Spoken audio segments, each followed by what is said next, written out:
Kepercayaan Cina dalam agama saya adalah lahirnya upacara sembahyang dan penyembahan terhadap alam semula jadi.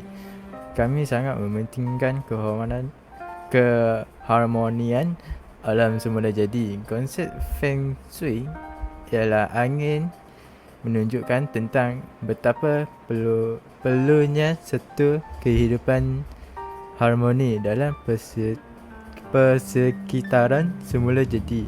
Keharmonian dan kestabilan alam semula jadi inilah yang membawa tuah dan kesejahteraan kesihatan bagi masyarakat Cina. Kawan-kawan I yang Muslim Melayu, India pun ada. Diorang selalu pergi semayang dekat diorang punya masjid itu 5 kali satu hari. Diorang semua ni orang-orang baik lah. Saya tak ada gaduh-gaduh sama diorang, tak ada. Diorang is very very good people. And hidup I okay lah, tak ada bergaduh ke apa, just fine. Baiklah, apa yang saya faham dari agama Hindu ini, dia ada banyak aliran. Okey, jadi yang pertamanya, Hindu ni dia ada banyak aliran fikiran. Jadi yang paling banyak orang banyak penganut Hindu dia terpengaruh oleh falsafah Advaita.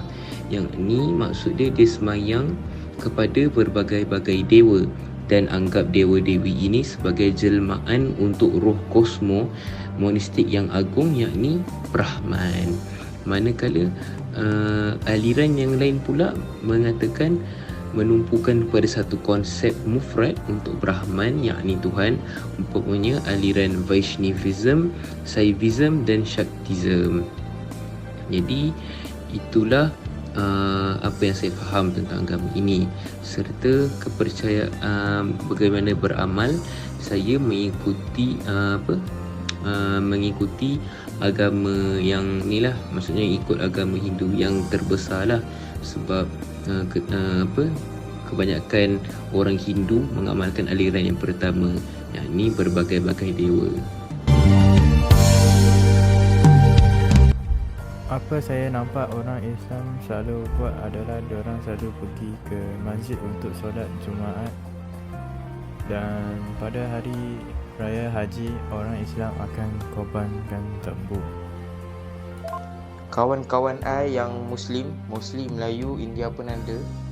Diorang selalu pergi semayang dekat diorang punya masjid itu 5 kali satu hari. Diorang semua ni orang-orang baik lah. Saya tak ada gaduh-gaduh sama diorang, tak ada. Diorang is very very good people. And hidup I okay lah, tak ada bergaduh ke apa, just fine. Baiklah, apa yang saya tahu dan faham berkenaan agama Islam, dan apa yang saya tahulah tentang orang Islam di Malaysia ni, yang saya tahu mereka ni menyembah Tuhan yang esa, yang satu, dan serta mereka ni sembahyang atau solat 5 kali sehari, sama ada di masjid. Macam kalau orang India sendiri, kami semayang di kuil atau di rumah, sama juga seperti mereka. Mereka boleh semayang di masjid, di surau ataupun di tempat-tempat lain. Selain itu, agama Islam kan adalah agama persekutuan. Jadi agama ini majoriti dianuti oleh pelbagai bangsa di Malaysia. Selain itu, saya tahu yang orang-orang Islam ni di Malaysia, mereka juga berpuasa dalam bulan. Cadangan saya adalah kerajaan buat poster beraya kita dan ajak India, Cina, Muslim untuk membuat lagi meraihkan dan merapatkan silaturahim antara kaum. Kerajaan buat atau mengajak kaum yang ada di Malaysia untuk menyertai program-program untuk memajukan kemajuan untuk perpaduan antara kaum. Parents I hantar pergi sekolah Kristian. Kat situ tak ada kawan Melayu punya. Mesti you ada kawan itu India, Cina, tapi Melayu tak ada. Mungkin adalah cikgu Sarawak, cikgu orang Sabah kan. Tapi tak adalah Melayu situ, tak ada.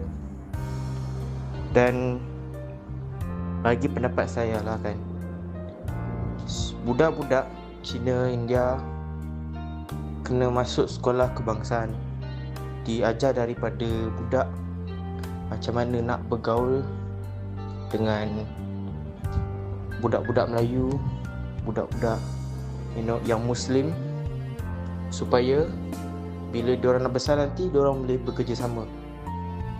Kita negara berbilang kaum, berbilang agama mah, mesti mau kuat itu persaudaraan.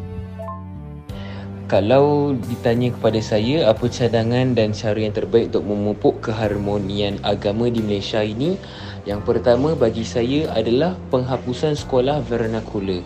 Bila kita ada sekolah vernakular ni dia akan menumpukan sesuatu agama lah. Saya bagi contoh, sekolah-sekolah seperti sekolah konvent, dia pengetua dia adalah paderi, ataupun kalau kita ambil contoh sekolah Cina, sekolah jenis kebangsaan Cina, diorang dekat dalam sekolah tu mesti ada pembelajaran tentang agama mereka. Jadi kat sini kan macam bercelaru.